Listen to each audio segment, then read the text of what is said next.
ગુજરાતમાં રાજનીતિક રીતે અષાઢની શરૂઆત ખૂબ આક્રમક રહી છે। રાહુલ ગાંધી ગુજરાતમાં આવ્યા, એમણે ભાષણ આપ્યું, એક સાથે નેતાઓ દેખાયા, ગુજરાત કોંગ્રેસ ફરી એકવાર સંગઠિત દેખાઈ। પ્રશ્ન એ ઊભો થયો કે પછી શેઠની શિખામણ જાંપા સુધી રહેશે કે છેક સુધી ગુજરાત કોંગ્રેસના નેતાઓ એ શિખામણ અને વાતોને સાથે રાખીને આગળ ચાલી શકે એમ છે। નમસ્કાર, આપની સાથે હું દેવાંશી।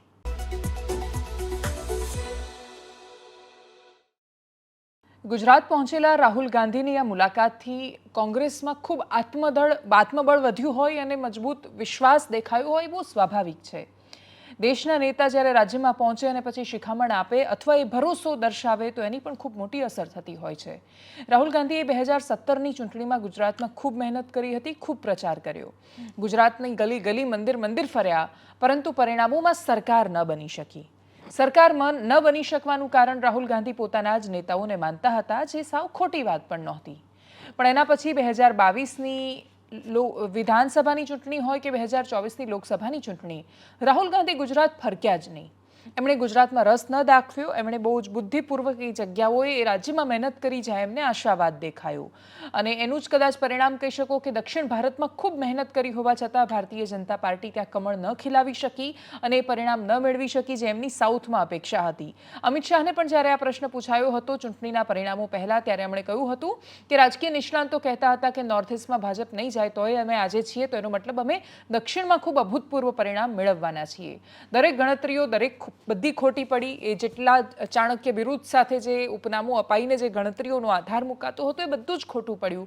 પરિણામો આપણી સામે છે। કોઈ પક્ષ દેશમાં 272ને પાર ન કરી શક્યો, પરંતુ કોંગ્રેસ ભલે ટ્રિપલ ડિજિટમાં ન પહોંચી શકી, 100નો આંકડો એ ન પહોંચી શકી, પણ એવું કહેવાતું હતું કે કોંગ્રેસ ખતમ થઈ જશે, 50 બેઠક પણ નહીં આવે। અમારી ચર્ચાઓમાં ભારતીય જનતા પાર્ટીના નેતાઓ ગેરંટી આપીને કહેતા હતા કે 50 ઉપર કોંગ્રેસ નહીં પહોંચે, આવશે તો ડિબેટમાં આવવાનું છોડી દઈશું।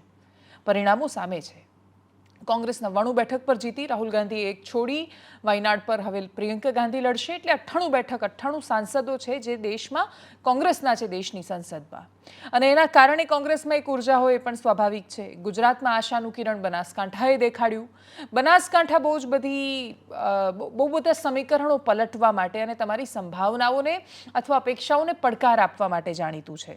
આ વખતે બનાસકાંઠાએ જે પરિણામ આપ્યા એમાં કોંગ્રેસને ફરી એકવાર એ આશા દેખાઈ કે ભાઈ જાતિઓના સમીકરણ અને ગણતરી પકડીએ તો ભારતીય જનતા પાર્ટીને પણ હરાવી શકાય એમ છે। એક મોટી ધર્મની છત્રી છે તો સામે નાની નાની જાતિઓની છત્રી છે, અને છેલ્લે વાત તો અલ્ટિમેટલી ધર્મ અને જાતિ પર છે। બંનેમાંથી એક પણ પક્ષ કે વિકાસના દમ પર કે કામના દમ પર ચૂંટાઈને આવવાની વાત નથી કરતા। બંને પોતપોતાની રીતે પોતપોતાની વાત અને મુદ્દા મૂકે છે। એટલે જેમ રાહુલ ગાંધી સંવિધાન બચાવવાની મૂકે છે, એમ ભારતીય જનતા પાર્ટીના પોતાના તર્ક અને મુદ્દા છે, પણ અંતે જીત થાય છે જાતિગત સમીકરણોના આધાર પર થાય છે। બનાસકાંઠાની જીતે ગુજરાત કોંગ્રેસમાં જે વિશ્વાસ ભર્યો છે એ હવે આવનારી સ્થાનિક સ્વરાજ્યની ચૂંટણી, કેમ કે 2015ની સ્થાનિક સ્વરાજ્યની ચૂંટણીમાં કોંગ્રેસે ક્લીન સ્વીપ કર્યું હતું। ચારેય બાજુ કોંગ્રેસ હતી। ભારતીય જનતા પાર્ટી બિલકુલ જનાધાર ગુમાવી ચૂકી હતી। સ્થાનિક સ્વરાજ્યની 15ની ચૂંટણીમાં પણ 17 સુધી એ સરકારમાં ન પહોંચી શક્યા અને પછી કડડભૂસ થઈને ભાંગી પડ્યા। પણ ફરી એકવાર જે કોંગ્રેસ માટે કહેવાય કે ફિનિક્સ પક્ષી જેવું છે, રાખમાંથી બેઠા થતા એમને આવડે છે, પણ દરેક વખતે રાખ શું કામ બની જાય છે એનો એમની પાસે જવાબ હોતો નથી। આ વખતે જ્યારે જાગ્યા છે તો કેટલા બેઠા થઈ શકે છે એ ખબર નથી। આજનો દિવસ એ કોંગ્રેસ માટે વાઇબ્રન્સીવાળો દિવસ હતો। રાહુલ ગાંધી આવ્યા, એ સિવાય સ્થાનિક નેતાઓએ શું કહ્યું, શું પ્રતિક્રિયાઓ આપી, મુખ્ય મુદ્દો રાજકોટ કે તક્ષશિલા કે બાકીના પીડિત પરિવારોને મળવાનો હતો। ત્યારે પણ પ્રશ્ન એ થયો કે આજે જ સવારે હું દિવ્ય ભાસ્કરનો એક અહેવાલ વાંચી રહી હતી, એમાં પણ એ જ રીતનું રિપોર્ટિંગ હતું કે મળવા દેવા નથી માગતા, પોલીસ ફોન કરે છે, ભાજપના નેતાઓ જઈને કહે છે તમને મુખ્યમંત્રી સાથે મળાવી દઈશું, તમે ત્યાં મળવા ન જતા। સવાલ મળવાનો નથી, સવાલ એમના જે વાલ સોયા ગયા છે તો ક્યારેય પાછા નથી આવી શકવાના। તમે તો જવાબદેહી નક્કી ન કરી શક્યા, ન્યાય નથી અપાવી શક્યા। એ વિપક્ષના નેતાને મળવાની વાત કરે છે તો એમને શું કામ રોકવાના, એ વાતનો પણ કોઈ જવાબ હશે નહીં। સાંભળીએ રાહુલ ગાંધીને સંક્ષિપ્તમાં અને એના પછી બાકીના નેતાઓએ શું કહ્યું એ પણ। क्योंकि जो मूवमेंट अडवाणी जी ने चालू की थी, उस मूवमेंट को जिसका सेंटर अयोध्या था, उस मूवमेंट को इंडिया गठबंधन ने अयोध्या में हरा दिया है। मतलब इनका पूरा जो सेंटर था वहां पे हमने, आप जैसे कार्यकर्ताओं ने, कांग्रेस पार्टी के कार्यकर्ताओं ने, और आप जाके पूछिए वहां पे समाजवादी पार्टी के किसी भी नेता से पूछ लीजिए और वो आपको बताएगा कि कांग्रेस पार्टी का कार्यकर्ता बब्बर शेर जैसे हमारे साथ खड़ा हो गया था, 1 इंच पीछे नहीं हटा। कांग्रेस पार्टी बनी कहां थी? मतलब हमारे जो सबसे बड़े नेता थे, जिन्होंने रास्ता दिखाया था, आप क्या सोचते हो जब यहां अंग्रेज राज करते थे, क्या डर नहीं था? गुजरात के व्यक्ति ने कहा था, महात्मा गांधी ने देश को कहा कि देखो, डरो मत, डराओ मत। और आग गुजरात से शुरू हुई थी। और आज अगर कांग्रेस पार्टी है तो वो पार्टी, वो भावना, वो सोच गुजरात से शुरू हुई थी। इसीलिए जब इन्होंने हमारा ऑफिस तोड़ा, मैंने सोचा भैया मौका मिल गया, अब हम इनको सबक सिखाएंगे।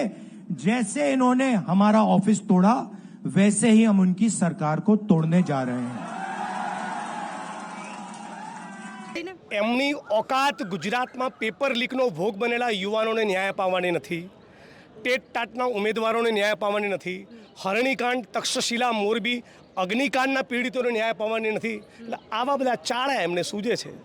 એમને ફરી ચેલેન્જ કરું છું કે તમારા બાપે તમને સવાશેર સૂંઢ ખાઈને પેદા કર્યા હોય તો અગ્નિકાંડના પીડિતોને ન્યાય અપાવો. પેપર લીકના આરોપીઓ જે છે એ બધાની ધરપકડ માટેનો એક કાર્યક્રમ તો રાખો. ઇન્દ્ર મેઘવાલની ઘટના બની રાજસ્થાનમાં, કોંગ્રેસની સરકાર હતી છતાં હું બોલ્યો હતો. તમારા કેમેરા ઉપર કહું છું, બધા કોંગ્રેસના કાર્યકર્તાઓની વચ્ચે. એમ તમારી પાર્ટીમાં, તમારા શાસનમાં આટલા પેપર ફૂટ્યા, એક ધરણા તો રાખો. અને એટલા માટે કરીને આવનાર સમયમાં માત્ર એક જ મુદ્દા સાથે આપણે મેદાનમાં આવવાનું છે કે ડરો મત, અન્યાય સામે લડો, અને જે આપણી સાથે રહે છે એને પૂરેપૂરું પ્રોટેક્શન આપો. ત્યારે હું પણ પોતે સમગ્ર ઉત્તર ગુજરાતમાં જ્યાં પણ પાર્ટી જવાબદારી સોંપે ત્યાં કોંગ્રેસના કાર્યકરો સાથે તાલમેલ મિલાવીને કામ કરવાનું છે. લોકલ બોડીની ચૂંટણી હોય કે આવનાર વિધાનસભાની ચૂંટણી હોય, મેં એ વખતે જ્યારે મારો સત્કાર સમારંભ રાખ્યો એ ટાઈમે પણ કીધું છે કે આ વખતે 2027માં એ ગુજરાતની અંદર કોંગ્રેસ પાર્ટી સરકાર બનાવશે. અને આપ સૌ સાથે મળીને કામ કરો એ અપેક્ષા સાથે આપનો આભાર. કોંગ્રેસના નેતાઓ માટે એવું કહેવાય કે કોંગ્રેસ છોડીને જાય પણ એમના મનમાં કોંગ્રેસની ચિંતા હંમેશા સતાવતી હોય છે. અર્જુનભાઈ મોઢવાડિયાને પણ કદાચ મનમાં એ ચિંતા હશે. રાહુલ ગાંધીના આવવા પર એમણે પ્રતિક્રિયા આપી, સાંભળીએ એમને. ગુજરાત અનેક વખત મુશ્કેલીમાં આવ્યું ત્યારે રાહુલજીને ગુજરાતની જનતાની ખબર પૂછવાનો સમય ન હતો. ગુજરાત કોરોના કાળમાં તકલીફોથી ગુજરી રહ્યું હતું, ત્યારે પણ રાહુલજી ગુજરાતમાં ના આવ્યા. ગુજરાતની અંદર અનેક વખત પૂર આવ્યા, ત્યારે પણ રાહુલજી ગુજરાતમાં ના આવ્યા. ગુજરાતની અંદર એવી દુર્ઘટનાઓ બની, એ વખતે પણ ના આવ્યા. મોરબીની દુર્ઘટના વખતે પ્રધાનમંત્રી ખુદ આવ્યા, પરંતુ રાહુલજીને એ વખતે સમય ન મળ્યો. પરંતુ અત્યારે જે ભારતીય જનતા પાર્ટીના કાર્યકરો માત્ર દેખાવ કરવાના ઈરાદાથી રાહુલ ગાંધીજીનું જે સ્ટેટમેન્ટ હતું હિન્દુ વિરોધી, એની વિરુદ્ધમાં દેખાવો કરવા માટે ત્યાં આવ્યા. એના ઉપર પથરાવો થયા અને સામસામી ફરિયાદો થઈ. ભારતીય જનતા પાર્ટીના કાર્યકરો પણ ઘવાયા, પોલીસ પણ ઘવાઈ. એ વખતે માત્ર ગુજરાતને બદનામ કરવાના બાના માટે રાહુલજી ગુજરાતમાં આવ્યા છે અને એ બાને પોતાની રાજનીતિ કરી રહ્યા છે. ત્યારે મારે રાહુલજીને કહેવાની છે કે જો ખરેખર તમને ગુજરાતની જનતાની ચિંતા હોય તો જ્યારે ગુજરાતની જનતા તકલીફમાં હોય ત્યારે આવવું જોઈતું હતું, પણ ગુજરાતને બદનામ કરવાની જે વર્ષોની પરંપરા છે એ હવે છોડવી જોઈએ. હવે વાત રાજ્યના એક એવા સમાચારની કરીએ જેની જે તે સમયે વિવાદાસ્પદ મુદ્દો હોવાથી ખૂબ ચર્ચા થઈ હતી. વિષય છે ફરી એકવાર ગોંડલનો, જેમાં ગણેશ ગોંડલ હજી પણ જેલમાં છે. પોલીસ પોતાની રીતે પોતાનું કામ કરી રહી છે. જૂનાગઢના એસપીએ જો હિંમત દર્શાવીને ધરપકડ ન કરી હોત, એટલું પબ્લિક પ્રેશર ઊભું ન થયું હોત, એ સીસીટીવી લોકોએ ન જોયા હોત, મીડિયાએ આટલા પ્રશ્નો ન કર્યા હોત, તો પરિસ્થિતિ ખાસી અલગ હોત. ત્યાંના લોકોએ બચાવમાં જે પ્રતિક્રિયાઓ આપી એ પણ ખાસી હાસ્યાસ્પદ હતી. એમણે કહ્યું કે ભાઈ અમને રક્ષણ આપે છે ગણેશ ગોંડલ અને એમનો પરિવાર. પ્રશ્ન જે છે કે તમને રક્ષણ રીબડા આપે કે તમને રક્ષણ ગોંડલ આપે? જો રક્ષણ તમને કોઈ ચોક્કસ પરિવારો કે રાજનૈતિક લોકો જ આપવાના હોય તો આપણને પોલીસની ક્યાં જરૂર છે? પણ સામે પ્રશ્ન એટલો હતો કે જુનાગઢવાળા જે લોકો છે એ ક્યાં દૂધે ધોયેલા છે, એ પણ પોતાના એરિયામાં ભયાનક છબી સાથે ઉપસેલા લોકો છે. રાજુ સોલંકીના જે નિવેદનો આવ્યા અને એના પછી રાજુ સોલંકીના વિશે જેટલા લોકોએ જાણ્યું એ બધું એટલું શંકાસ્પદ હતું કે જે પણ તટસ્થ કહેવાતા લોકો છે એ આગળ જતા રાજુ સોલંકીના સમર્થનમાં રહ્યા જ નહીં. એનું કારણ તમારો આશય શું છે? શું તમે કોઈની સામે એટલા માટે ઊભા થઈ રહ્યા છો કેમ કે કોઈ તમને ઊભું કરી રહ્યું છે? તો પહેલેથી જ આખો કેસ બહુ ફિશી દેખાતો હતો. એની અંદર હવે રાજુ સોલંકી નવું લઈને આવ્યા છે. રાજુ સોલંકીનો છોકરો કે રાજુ સોલંકી કોઈનો ગમે તેવો ત્રાસ હોય કે જુનાગઢમાં ગમે તેટલા એ માથાભારે તત્વો મનાતા હોય, તમને કોઈ પ્રશ્ન પણ એમની સાથે થાય છે તોય તમારી હવેલીમાં લઈ જઈને તમે એમની સર્વિસ કરો એટલો તમને કોઈએ હક નથી આપ્યો. જે કામ પોલીસનું છે એ કામ પોલીસને કરવા જ દેવું જોઈએ. અને એમાંય તમે જ્યારે ભારતીય જનતા પાર્ટીના નેતા છો, મમ્મી ધારાસભ્ય છે, તો પછી તમારે પોલીસ તો તમને મદદ કરવાની જ છે. તો શું કામ તમે પોલીસને એનું કામ ન કરવા દઈને કાયદો પોતાના હાથમાં લઈ રહ્યા છો? કાયદાકીય રીતે જે કામ થઈ શકતું હતું એ કાયદાની દ્રષ્ટિએ થયું હોત તો આજે આખી આ ઘટનામાં કેરેક્ટર છે બંનેની સાઈડ બદલાઈ ગઈ હોત. કોણ હીરો કોણ વિલન એ પ્રશ્નો આટલા બધા અસ્પષ્ટ ન હોત. રાજુ સોલંકીએ હવે એવો જવાબ આપ્યો. એમને એક વિડીયો વાયરલ થયો છે. એમાં એવું કહી રહ્યા છે કે જો ગીતાબાનું રાજીનામું નહીં લેવામાં આવે, એ ધારાસભ્ય પદ નહીં છોડે અથવા જે રાજસિંહ જાડેજાને પકડવામાં નહીં આવે તો અમે 150 લોકો છીએ એ દલિત સમુદાયમાંથી અમે હિન્દુ ધર્મ છોડીને મુસ્લિમ ધર્મ અંગીકાર કરીશું. સૌથી પહેલો પ્રશ્ન તમે સામાન્ય રીતે જોયું હશે કે દલિત સમુદાયના લોકો જ્યારે ખૂબ પીડાના આધારે આ ધર્મ પરિવર્તન એ કોઈ મજાક છે? તમારી આ રાજનીતિ ચાલી રહી છે? ધર્મ શું છે તમારા માટે? કદાચ રાજુ સોલંકી માટે ધર્મ રાજનીતિ છે. એટલે પોલિટિકલ પ્રેશર એવું બનાવવા માંગે છે કે અમે મુસ્લિમ બની જઈશું જો તમે આ નહીં કરો. આ એકચ્યુઅલી પોલિટિકલ પ્રેશરની ફેશન ચાલે છે. આમ કરો નહીં તો રાજીનામું, પરસોત્તમ રૂપાલાની ટિકિટ પાછી નહીં ખેંચો તો અમે આ કરીશું. જેટલી આક્રમકતા સાથે ક્ષત્રિય સમાજ રસ્તા પર એ વખતે દેખાયો એ દરેક આંદોલનને, પીડાને, તીવ્રતા એ બધું જ કડડભૂસ કરતા ભાગ્યું જ્યારે રાજકોટ ટીઆરપી ગેમ ઝોનમાં એ લોકો સાયલેન્ટ રહ્યા. ત્યારે કેમ ગામે ગામે સંમેલનો ન થયા? ત્યારે કેમ નાગરિક સુરક્ષાની એટલી ચિંતા કોઈએ ન કરી? મૃત્યુ તો એ વખતે જે મૃત્યુ પામનાર હતા એમાંથી મોટાભાગના લોકો ક્ષત્રિય સમાજમાંથી આવતા હતા. કોઈ હતું જે દલિત સમાજમાંથી પણ આવતું હતું. રાજુ સોલંકી કે એમના સમર્થકો એમના માટે બાઇક રેલી નહોતી કાઢી. તો મતલબ કે સમાજ કે ધર્મ તમે એનો માત્ર ઉપયોગ કરો છો રાજનીતિ માટે. જેટલા દલિત સમુદાયમાંથી બહુ જ પીડાઓના અંતે, કેમ કે એમની સાથે અસ્પૃશ્યતા થાય છે, ગેરવર્તન થાય છે. આજે અનેક એવા ગામડાઓ તમને જોવા મળશે કે જ્યાં માત્ર એ દલિત છે એટલે એને કૂવામાંથી પાણી નથી ભરવા દેતા. આટલી અસ્પૃશ્યતાની વચ્ચે જીવતા લોકો જ્યારે કંટાળીને પોતાનો ધર્મ બદલે છે ત્યારે મોટાભાગે બૌદ્ધ ધર્મ અપનાવે છે. કેમ કે જો એ ઇસ્લામ કે બીજો કોઈ ધર્મ અપનાવે તો એમનું રિઝર્વેશન, જેમને હક મળ્યો છે, બાબા સાહેબની એટલી લડત પછી એમને જે આરક્ષણનો અધિકાર મળ્યો છે, અધિકાર એમની પાસેથી જતો રહે. કેમ કે આદિવાસીને ધર્મ પરિવર્તન પછી પણ એમનો આરક્ષણનો હક મળેલો રહે છે. દલિત સમુદાયને નથી મળતો કેમ કે દલિત સમુદાયને મળેલું આરક્ષણ એ એમની સાથે થયેલી અસ્પૃશ્યતાના આધાર પર મળેલું છે. એ આરક્ષણનો હેતુ જ સમાજમાંથી અસ્પૃશ્યતા હટાવવાનો છે. જ્યાં સુધી અસ્પૃશ્યતા છે ત્યાં સુધી આરક્ષણ રહેવાનું છે. જ્યાં સુધી સમાજમાં એ કિસ્સાઓ સામે આવતા રહે છે ત્યાં સુધી તમે આરક્ષણ હટાવવા જેવી વાતો કરશો તો એ સાવ નિરર્થક ને બોગસ સાબિત થવાની છે. કેમ કે જ્યાં સુધી સમાજનો એક હિસ્સો વંચિત છે, શોષિત છે, તમે એને સમાન સ્તર પર નથી લાવી શકતા ત્યાં સુધી સમાન કોમ્પિટિશનનો પ્રશ્ન જ પેદા નથી થતો. તમારી ખરાબ સ્થિતિ હોઈ શકે, તમને તકલીફ હોઈ શકે, તમે ગરીબ હોઈ શકો, તમને ખાવા માટે રોટલી ન મળતી હોય, પણ તોય તમને જે મળતું હોય એમાં કોઈ તમને ધક્કા ન મારતું હોય, તમને જે મળતું હોય કોઈ ફેંકીને ન આપતું હોય, તમને તુચ્છ ન ગણતું હોય. આવું જ્યારે એક સમુદાયની સાથે સતત થતું આવે છે તો આટલા વર્ષો પછી પણ, 75 વર્ષ પછી પણ, આટલા આરક્ષણ પછી પણ, આટલી સમાન તકો આપવા પછી પણ આપણે શું કામ એમાંથી બહાર ન આવી શક્યા ખબર છે? કેમ કે આવા તત્વો કે જે લોકો માટે ધર્મ, સમાજ, આરક્ષણ બધું જ રાજનીતિ છે, એવા લોકો કે સમુદાયમાંથી આવે છે, એ વાત આરક્ષણની હોય કે વાત બાકીની રાજનીતિની કે પછી આઈએસ આઈપીએસ બનવાની, એ આરક્ષણનો ફાયદો લે છે. એક સમાજમાં ચોક્કસ સ્તર પરથી પહોંચે છે અને પછી પોતાને અલગ માને છે અને એ વ્યક્તિઓનો ઉપયોગ કરે છે જે નીચે છે. રાજુ સોલંકીનું નિવેદન એ રાજનીતિથી વિશેષ કશું જ નથી. આવા પ્રેશર પોલિટિક્સથી જો રાજકીય પક્ષો પોતાની પાર્ટી ચલાવવા માંડે તો એમણે બંધ કરીને ઘેર બેસવું પડે. કેમ કે આજે તમે કહેશો કે અમે આમ કરી દઈશું, નહીં તો આને કહી દો રાજીનામું આપી દો, આની ટિકિટ પાછી લઈ લો, તો કાલે બધા આ રીતે જ મેદાનમાં આવશે. દબાણ કરીને રાજનીતિ તમે ચલાવવા નીકળ્યા હોય તો સામેવાળાએ થોડા એ રીતે નીકળવાના છે. પણ ખેર, સાંભળીએ રાજુ સોલંકીને જે 150 માણસોની સાથે ઇસ્લામ ધર્મ અપનાવવા માંગે છે. નક્કી કરવાના છીએ કે ગાંધીનગર જવાનું છે. ગાંધીનગર ઓછામાં ઓછા 2 લાખ બાઇક અને 5000 પીડિતોને લઈ SC/ST ના ગાંધીનગર જઈ અને મુખ્યમંત્રી અને રાજ્યપાલને અમે આવેદન પત્ર આપશું અને કમલમ ખાતે જઈ અને પ્રદેશ પ્રમુખને આવેદન આપી ગીતાબાની રાજીનામું અને જયરાજસિંહની 120 માં ધરપકડ થાય એવી માંગ સાથે અમે જવાના છીએ. અને અમારી જો માંગ સ્વીકારવામાં નહીં આવે તો 150 જેટલા સોલંકી પરિવાર છે એ ઇસ્લામ ધર્મ અંગીકાર કરશે.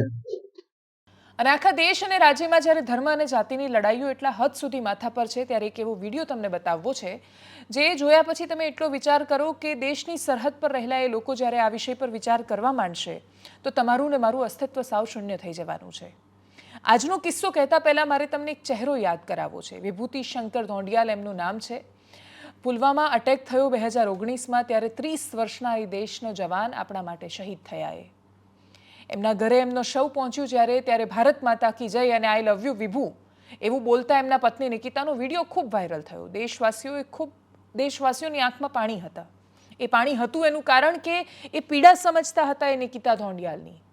પણ એના પછી 28 વર્ષની છોકરી નિકિતા ધોંડિયાલે શું નિર્ણય કર્યો ખબર છે? એ આજે દેશની સેનામાં છે. પોતાના પતિના મૃત્યુ પછી પણ જે દેશની સેનામાં જોડાઈ શકે અને આગળ પોતાનું કામ વધારી શકે એ દેશપ્રેમીઓ છે. એ ધર્મ કે જાતિ નથી જોતા.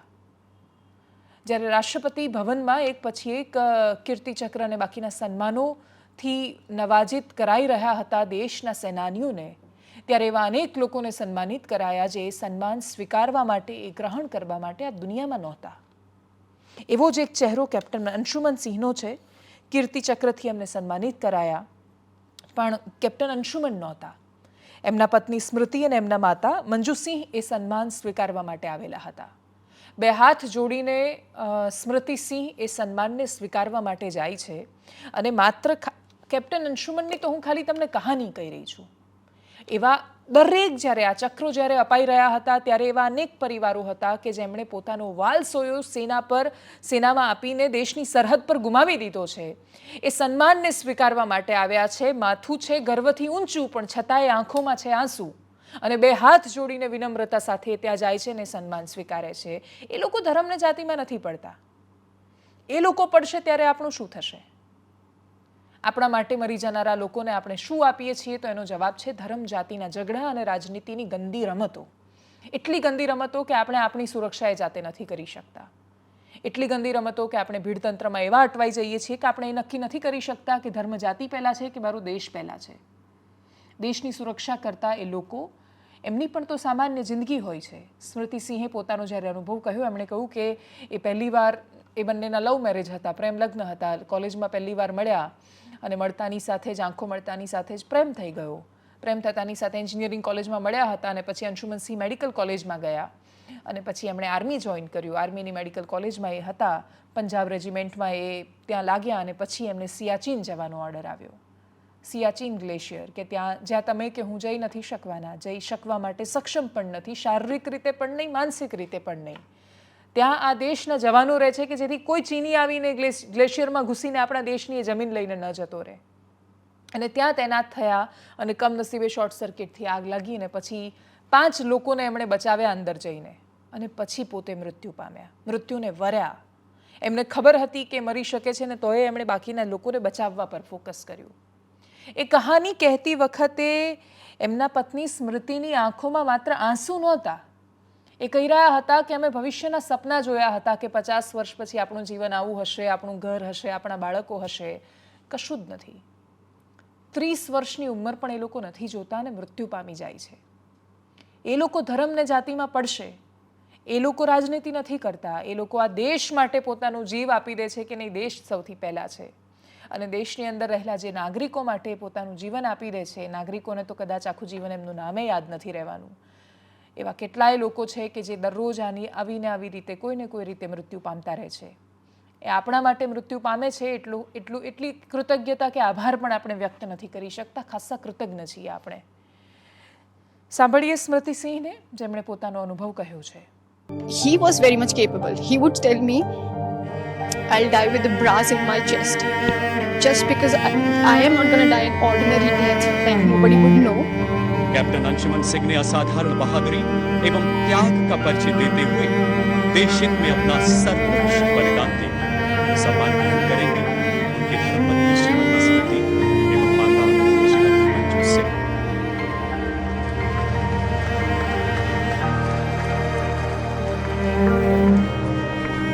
So we met on the first day of college, and I would not be dramatic, but it was love at first sight. And after a month, he got selected into AFMC. We met in an engineering college. He got selected in a medical college. So super intelligent guy. So from then on, after just 1 month of meeting, it was a long distance relationship for 8 long years. Let's get married now. So we did. And unfortunately, within 2 months of marriage, he got posted into Siachen. On 18th July, we had a long conversation about how our life is going to be in the next 50 years. He's going to build a house, we're going to have kids, and whatnot. 19th morning, I get up, I get a call. He's no more. What?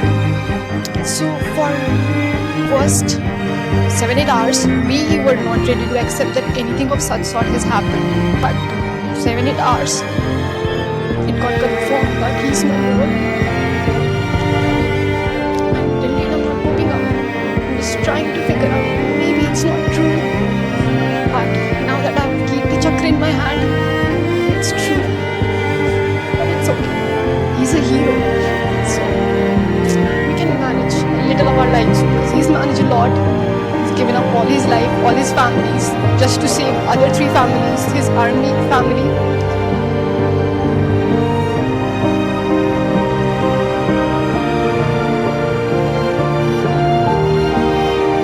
આવતીકાલે જગન્નાથજીની રથયાત્રા છે. આખું અમદાવાદ જે નગરોમાં રથયાત્રા નીકળવાની છે, બધા જ શહેરો અને ઓડિશા જગન્નાથપુરી મંદિરથી માંડીને આખો દેશ કાલે ભાવિકોએ શ્રદ્ધાના રંગમાં રંગાઈ જવાના છે. અયોધ્યામાંથી કાલે શાંતિનું કબૂતર ઉડાડવાનું દ્રશ્ય સામે આવવાનું છે. એ શાંતિનું કબૂતર ઉડાડીને એક કોમી એખલાસનો સંદેશ આપીને એકબીજા માટે ખૂબ પ્રેમ છે એવું દર્શાવીને પછી સાંજ પડતા સુધીમાં ફરી એકવાર એ જ રાજનીતિના રંગે રંગાયેલા વોટ્સએપ મેસેજ એકબીજાને ફોરવર્ડ કરવા માંડીશું આપણે, તો એ કબૂતર ઉડાડવાનો કોઈ મતલબ નથી રહેવાનો. ધર્મ, જાતિ અને રાજનીતિ ત્રણેય અલગ છે અને એ બધાથી ઉપર આ દેશ છે. એ ભાવના આપણને જગતનો નાથ આપે એવી અપેક્ષા સાથે એનાલિસિસમાં અત્યારે બસ આટલું જ. જો આપ અમને યુટ્યુબ પર જોઈ રહ્યા છો તો સબસ્ક્રાઇબ કરો, ફેસબુક પર જોઈ રહ્યા છો તો ફોલો કરો, અમારા વિડીયોને શેર કરો. નમસ્કાર.